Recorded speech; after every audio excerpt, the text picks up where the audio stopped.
members, the audience, as well as the governor and his team for being here today.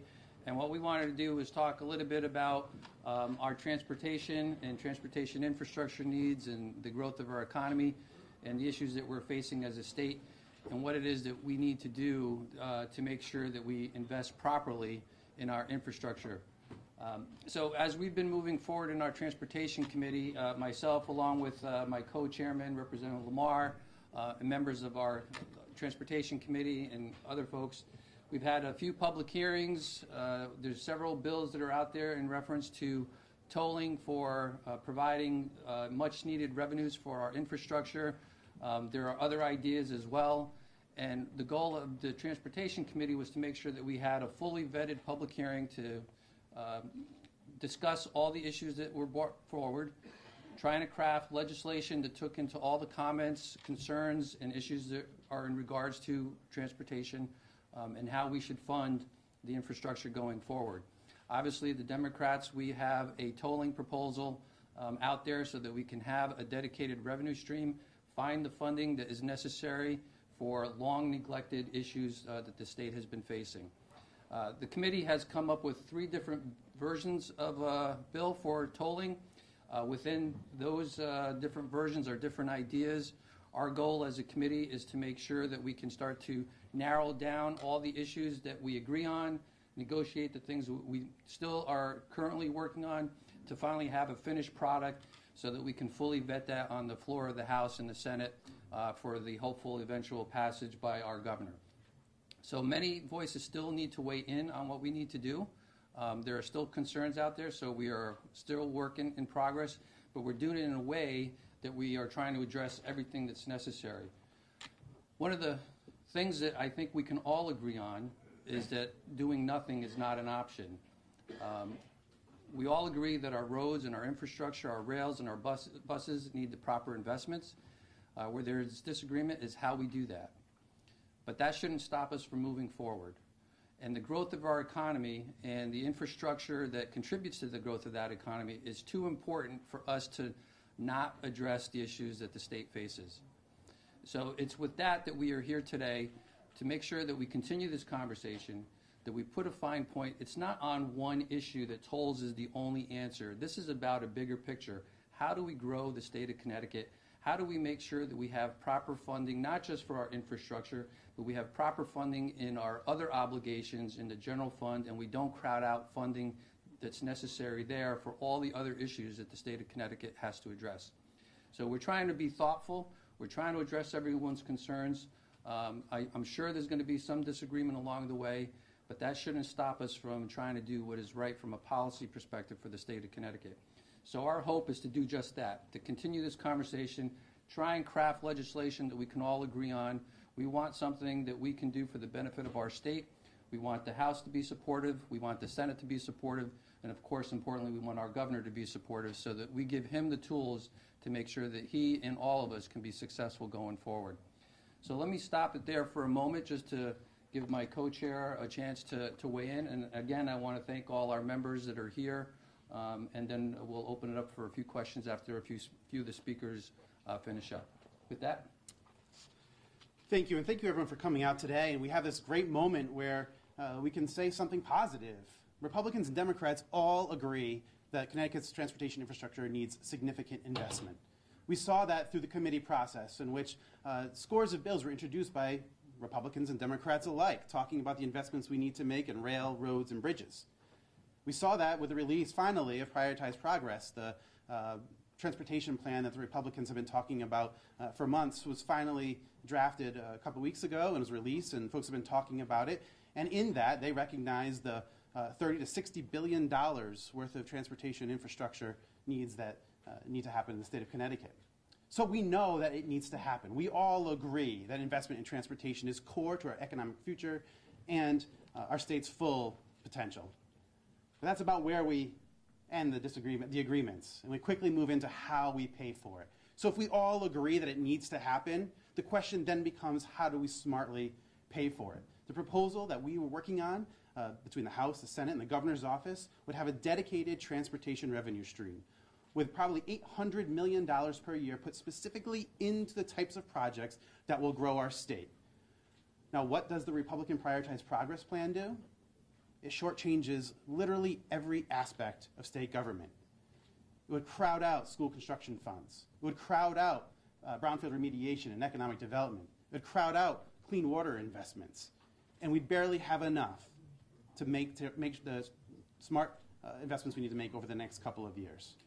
When we talk about tolling, we're not talking about something we all want to do because we need to pay the bills. We're talking about the future of our state. How do we alleviate congestion on our roadways?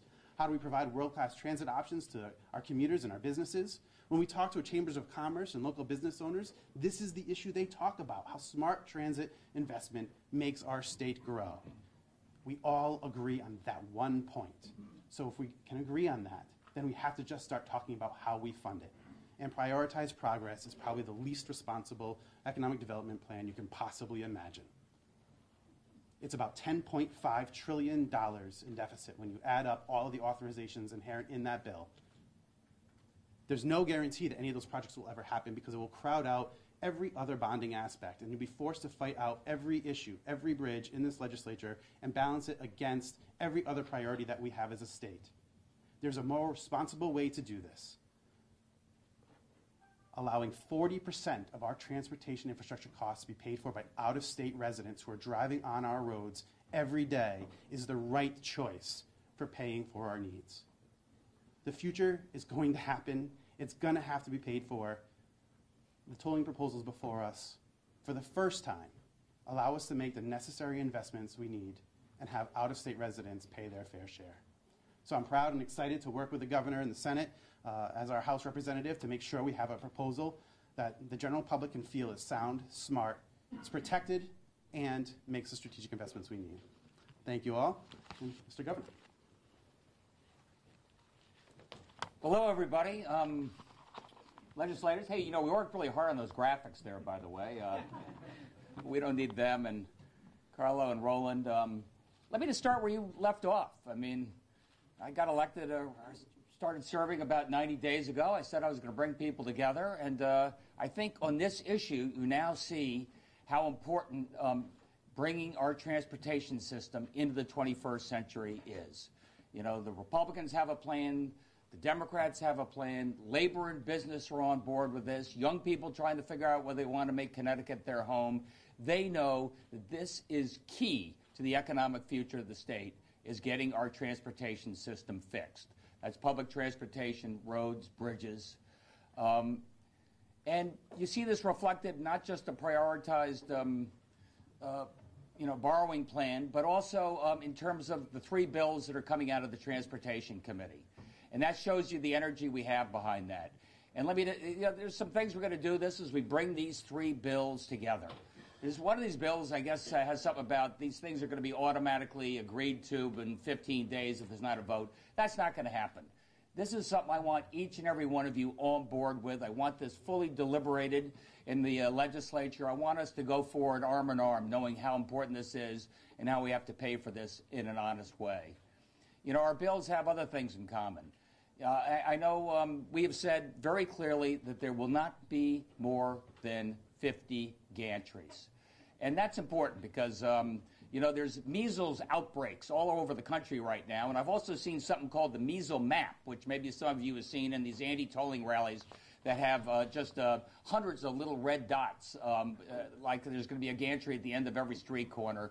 And that's false. That's false advertising. No more than 50 gantries, and not more than the 4 major throughways that we've identified. That's 95, 91, 84, and the Merritt. And I think that should be clear in terms of what the parameters are. We've got some preliminary ideas out there, say 4.4 cents a mile, gantries maybe every 6 or 7 miles. That's all subject to negotiation. I need people to sit down with me as we go forward with this. What it raises is approximately $800 million a year. $800 million that Joe Giletti and the Department of Transportation have pointed out is key to keeping our special transportation fund solvent and, more importantly, having the revenues we need to get our transportation system into the 21st century. And it's a matter of 30, 30, 30. But let me give you some examples of what we have to do and how I can leverage that $800 million. we can leverage that, by some bonding over and above the tolling revenues we have. We can do that by finding private partners to team with on this. I was just down in Washington, D.C., and John Larson introduced me, the head of Ways and Means Committee, and he said, Governor, get ready. We're going to have a transportation bill. It's going to represent $1 to $2 trillion over a period of time, and maybe Connecticut should think about getting in the front of the line there, making sure you have your projects designed and ready to go, and make sure you have a revenue stream so you can do your 20% match or whatever is required to do that. And Joe Giletti's on that right now, already putting together the plans we need so we can hit the ground running and take advantage of this extraordinary opportunity we have to get our system moving again. So what are some of the priorities we've got? I've got some of my friends here from Fairfield County. I was just down there talking to a business leader. He says, you've got to fix I-95. If you can't fix I-95, I can't stay because I can't get my people to and from work. And so, Joe has a very specific plan on how we could do that on I-95, how we can fix the exit ramp at in Bridgeport heading north, how we fix the exit ramp in Stamford going south, how we take care of those major bottlenecks that slow up traffic dramatically there, which is killing commerce in that part of the state. And, we do that along with congestion pricing. You can make an enormous difference on that artery, which is so key to economic development throughout.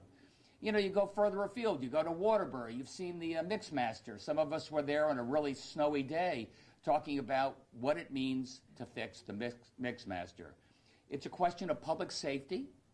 These are old infrastructure, which is we're keeping an eye on it. We're fixing it as patch, costing us tens of millions of dollars, by the way. As Roland said, it ain't broke, don't fix it. Everybody agrees that's not a strategy. And just trying to patch through is not working right now. Going further down the field, you got the viaduct right here in Hartford. What we could do there, you see those X's on the side of the viaduct? That means those are things that are structurally, deficient. Joe's on top of it. We are fixing this. Again, spending tens of millions of dollars to keep the viaduct going and safe. But that's no way to do this going forward. And frankly, if we could get a revised viaduct, we do some things that are of sub-level. We could open up the river. We could open up a Dunkin' Donuts. We could really be transformative for the city of Hartford. Further afield, some of us were at the Gold Star Bridge, New London, a month or so ago. And we were told, don't park underneath the bridge right here because the concrete is coming down. Okay, you've got an idea of why this is such a priority from a public safety point of view and from a development point of view. And by the way, this tolling revenue, which we use by law, has to be specific to keeping our roads in bridges in good repair, starting with those 4 major thoroughfares, does free up some other transportation money we can use to fix our rail. It's just outrageous that it takes 10, 15 minutes longer to get from New Haven to New York than it did just 20 years ago. I hear about that wherever I go, talking to the business community. If we can speed that up, and Joe has given us an idea, within the next 5 years, we could speed it up 5, 10 minutes. That makes a dramatic difference in terms of people commuting in, people commuting out, what that does in opening up that orbit. How about the Waterbury line? How about the Shoreline East line? We need new rail service there so we can open up those arteries as well, just like we opened up to Hartford. These are the types of priorities that would be in our transportation plan, so key to getting our state growing again. So how do you pay for it? I know we have 2 major ideas on the table now. One is the prioritized bonding idea. And look, I love people that come forward with ideas. So I salute the Republicans for coming forward with this, but I think it's the wrong way to go. I think it's the wrong way to go because we bond too much in our general fund. We are borrowing too much. We're putting too much on our credit card already. We have paid a price for that. And to double down on that, do even more borrowing, putting those costs onto our kids is just the type of thing that would be, I think, devastating to our bond rating and devastating to our fiscal equilibrium. Look, we had a pretty good week last week when it comes to that. The credit rating agencies, you probably saw, they said, look, the economic outlook, the outlook for the state of Connecticut has gone from neutral to positive. You know, that hasn't happened in 18 years. We did that because we showed them we were serious about getting our fixed costs under control, and that included bringing down our appetite for bonds. We called it a debt diet, bringing it down from 1.6 to under $1 billion over a period of time. They said how important that is. You know, last week we did a bond offering reflecting that. It was a raging success. What does a raging success mean? It means it saves each and every one of you, the state of Connecticut, over $50 million, over $50 million a year. That's what our fiscal discipline means in terms of the marketplace out there.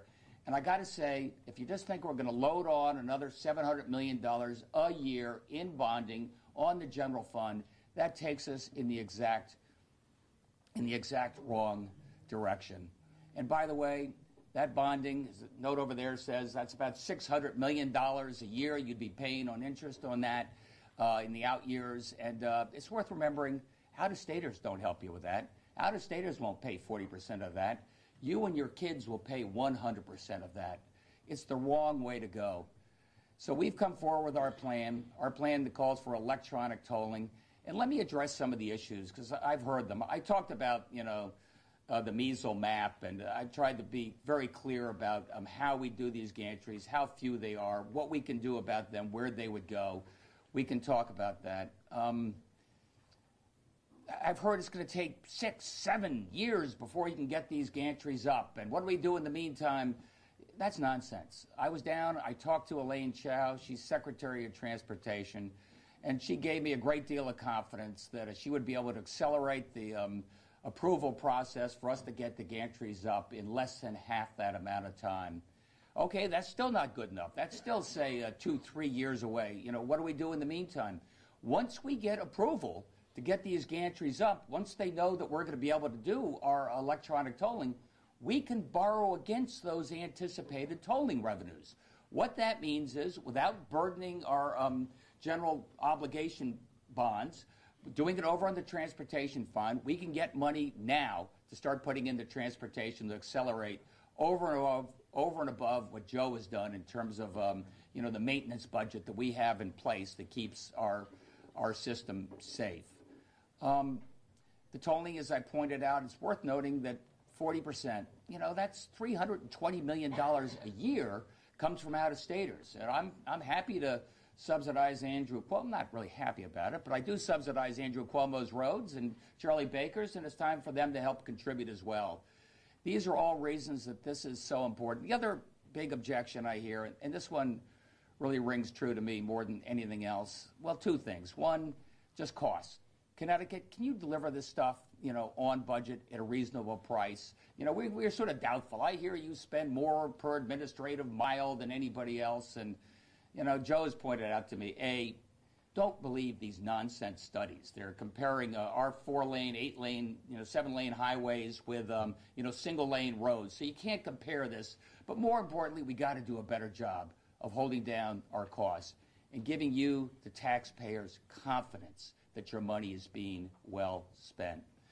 And, you know, I was just down, you know, in Stamford. We saw the bridge that's being replaced over I-95 down there.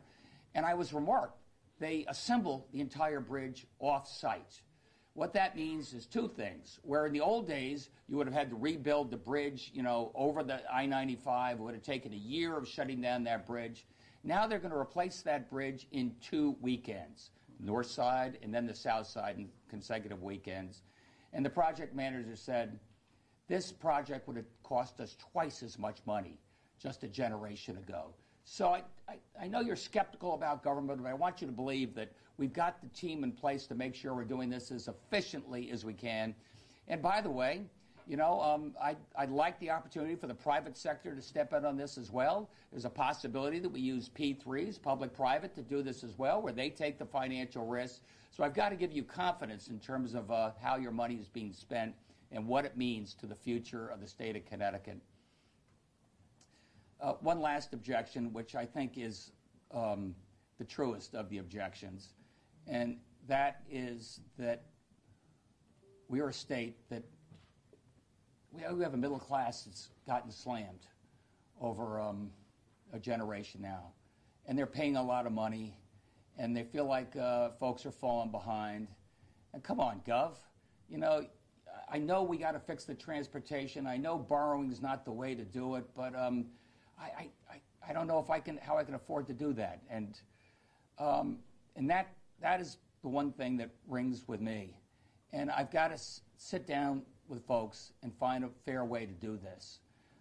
You know, I've talked about maximum discounts for Connecticut Easy Pass. We talked about frequent user discounts. I'm talking to the transportation about maybe we can find, once we get the tolling revenues in place, we can make bus service, you know, free during off-peak hours. There's a way that perhaps that we can eliminate the car tax. All ways that give you some sense of confidence that I know that this is a sacrifice.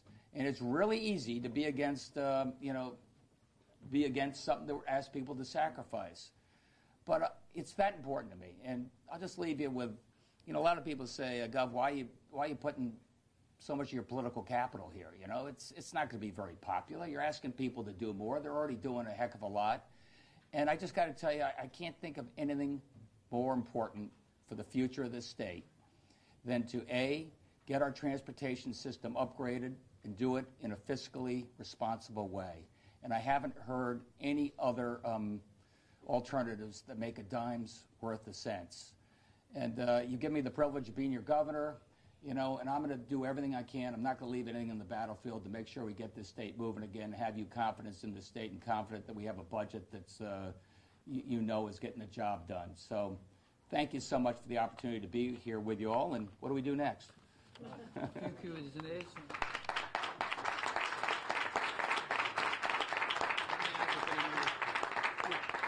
The foundation of your program is, as far as how the feds would approve it, is it has to deal with congestion pricing. So in the chart you just gave us, or your administration did, there's a 40-cent differential for a trip to Stamford and Haven. Do you have any assurances from the feds that this is enough of a difference to actually move commuter behavior, to get people to basically expand rush hour, to have them go earlier or later? What I have assurance from the feds is that they want to work with us. Whatever else you think has happened in Washington, D.C., they're pretty flexible and they're pretty aggressive about letting states take some innovative new ideas. You know, I think maybe Joe would be better able to speak in terms of the effects of the congestion pricing and how many of those trucks would go not at peak hours but at off-peak hours, how many cars would reroute. But, you know, one thing I have learned is that I only need 5% or 10% to make an enormous difference in traffic flow. It's not like I need 50% of the cars off to go 50% faster. That's not the way the algorithm works. So I think it would make a real difference. Can you or the commissioner perhaps explain to us the chart that was handed out is for frequent in-state users, I presume, and with a 50% discount, we presume, Senator Carlo seemed to confirm this, that out-of-state transponders would be double those amounts. What would the truckers pay? They pay by axle, do they not? Would it be 4 times more, 5 times more? Can you give us a handle on that, please? You've heard the governor say that we're actually working that out, and we do have to get approval with the federal government on this as we're looking at it as well. But you are correct when you use a term like 4 times, all right? Because that is approximately the differential in the wear that goes on when a truck goes across the highway versus the cars going across the highway. And the tolls will be reflective of that as we come forward with the pricing on it, because it is going to be more expensive. We're looking at 2 classifications in the trucks, and we're hoping to get that through as well. But for me to give you specifics on it before we get this approval with the federal government would be wrong, but you are in the right ballpark when you say that. Passenger cars would be double if they had an out-of-state transponder to that truck, correct? If in-staters are getting a 50% discount. Say it again, I'm sorry. That people with out-of-state transponders, yes. For example, I'm from New York. I have a New York transponder. I cross the border into Connecticut. I pay double what's on that sheet going from Stamford to New Haven. Is that right? Yeah, we're looking at about a 50%.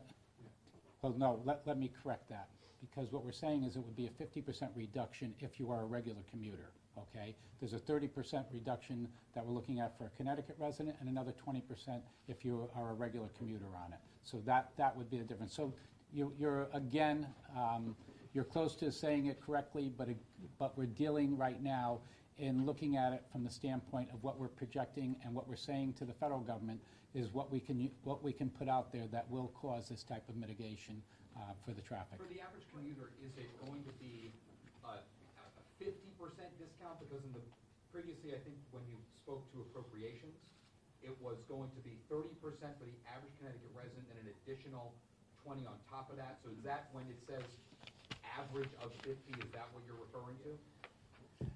And the answer to that is yes, we were looking at it from the standpoint that 30% would be the standard across the board and an additional 20% for those people that are using it on a regular basis so that they would get the 50% off. What is it that would stop the state from just gouging out-of-state drivers?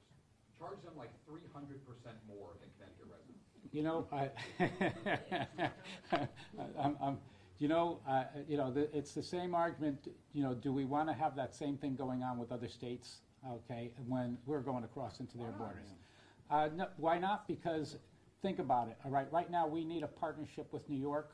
We need a partnership with Rhode Island. We need a partnership with Massachusetts as we're looking at our rail systems and our roads. So, you know, it's a matter right now of fairness. And what we've looked at is the same type of fairness that's been applied in these other states being applied here. I'd only add, Max, on that, as Joe said, I got to work with Charlie Baker. I got to work with Gina Raimondo. I got to work with Andrew Cuomo. And we're going to work collaboratively on this. They all have their tolling systems in place, and we're going to be in step. We've got a lot of flexibility in terms of the pricing. We've got a lot of flexibility into the discounts, but how I get along with my neighbors is going to be key to that final decision. Would it be also possible, as it is in Massachusetts, for a Connecticut resident, for example, to get a Massachusetts transponder if they commute on the Massachusetts? Yeah, I think that's not only true, but the law. Yeah, Chris. So what is the timing of this? Like, does the federal government have to approve this proposal? I know the 3 bills in transportation would be wrapped into 1 bill, and so how do we coordinate the scans? My understanding is once we get approval from the legislature, they know we're going ahead. At that point, we go back to the Secretary of Transportation in Washington, D.C., and get the waivers we need to move ahead.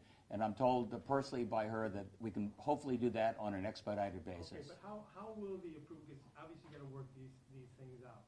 So, if you vote to authorize the DOT to prepare a tolling plan, what happens next? Will the DOT have to come back and get approval from the legislature to then submit that plan?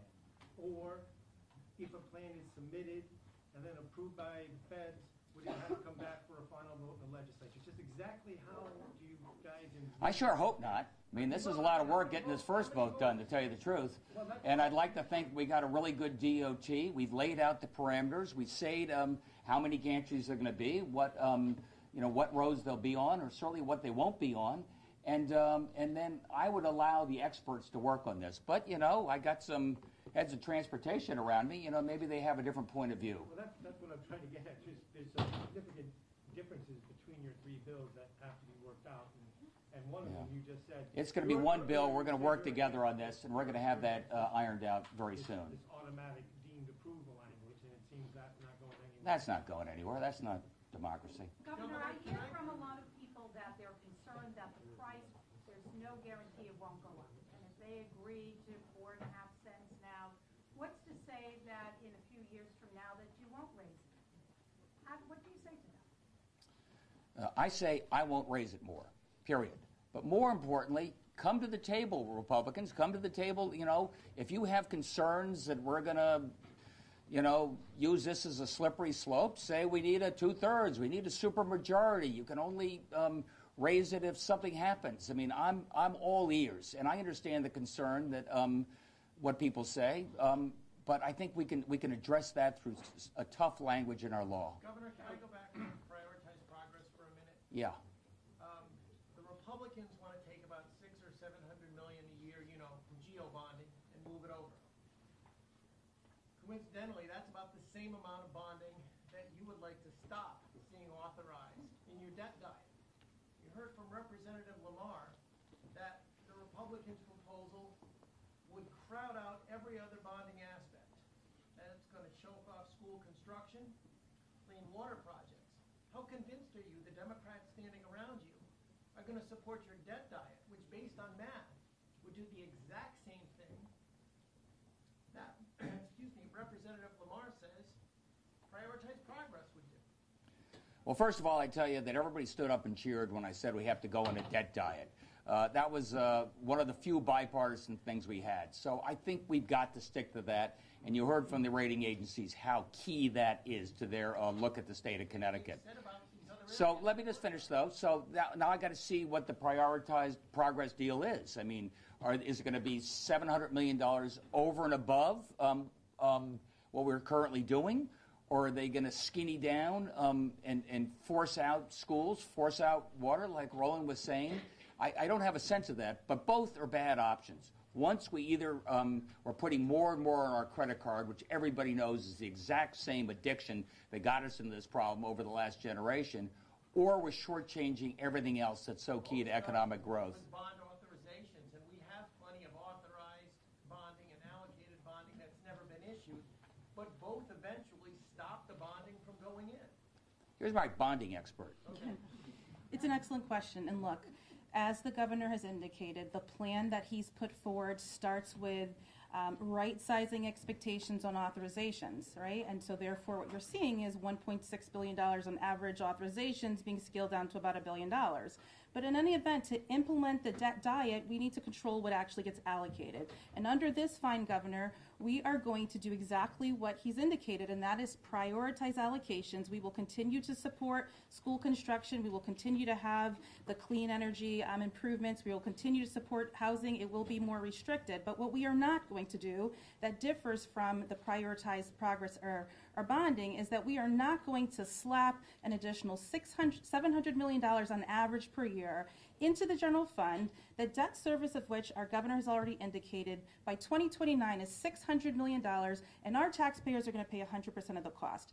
Our governor and these leaders here today want to make sure that those investments can be made, and they're made in a way where they're 40% subsidized by out-of-state drivers that contribute to the deterioration of our infrastructure.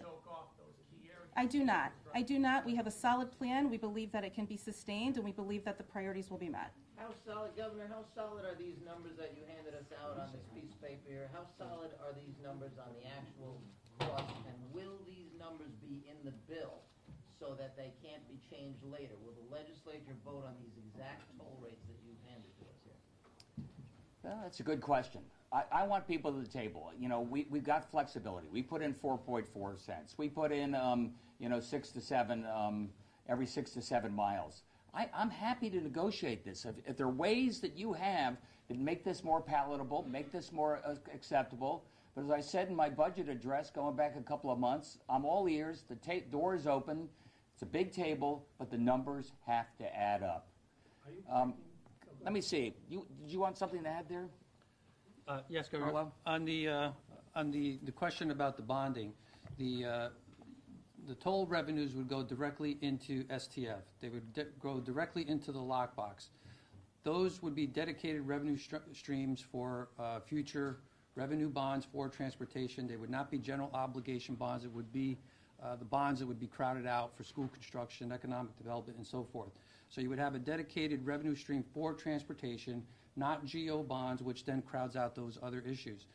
It's also a topic that we've discussed with the markets, with the Treasury Department, to say, does this plan hold water out in the public sector for when you have to reissue bonds in the future? And the reply back is that is one of the better models when you have a dedicated revenue stream for a guaranteed fund for infrastructure, and it's not crowding out or impinging on what general obligations need to do, which covers all the other issues that's important to the state. So this would be a dedicated revenue stream, guaranteed. Our hope in the legislature is to craft a language so that the language specifically states this. It shows that the money is coming in, where it's going, what it's going to pay for, and that it can't be diverted. And for the fact that we've issued a lockbox amendment constitutionally, it adds even more emphasis. And we also want to include language that the federal government says we must do or cannot do, so that we can make sure that we garner the trust that the public deserves. So we want to be as clear as possible with the language to the extent that we can. We will rely on the experts with DOT and the rates that are potentially could be proposed, but that would be the plan going forward. The feds would have to authorize it, and then it would come back to us where we could still weigh in on it if need be. Yeah, That's I good. was Thank asking you. about the bill because there's been some complaints about some other non-legislative transportation authority changing the rates, increasing the rates, et cetera, et cetera. That's why I was asking, is it specifically going to be in the bill so that the legislators themselves vote on the toll rates? And I think if I heard you I correctly, think you heard. you're saying you have no problem with that. Before we wrap up, would anybody else like to say anything before we scoot out of here? Yes, I would. Whatever happens. Well, hold it.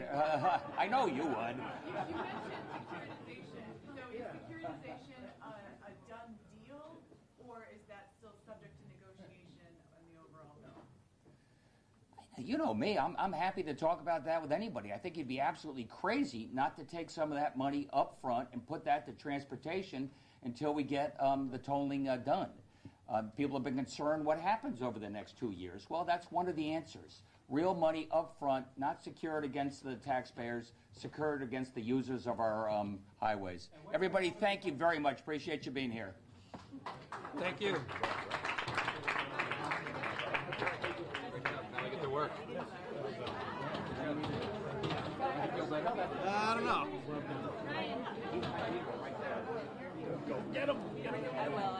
Better head him out the other way. Yeah, maybe that's.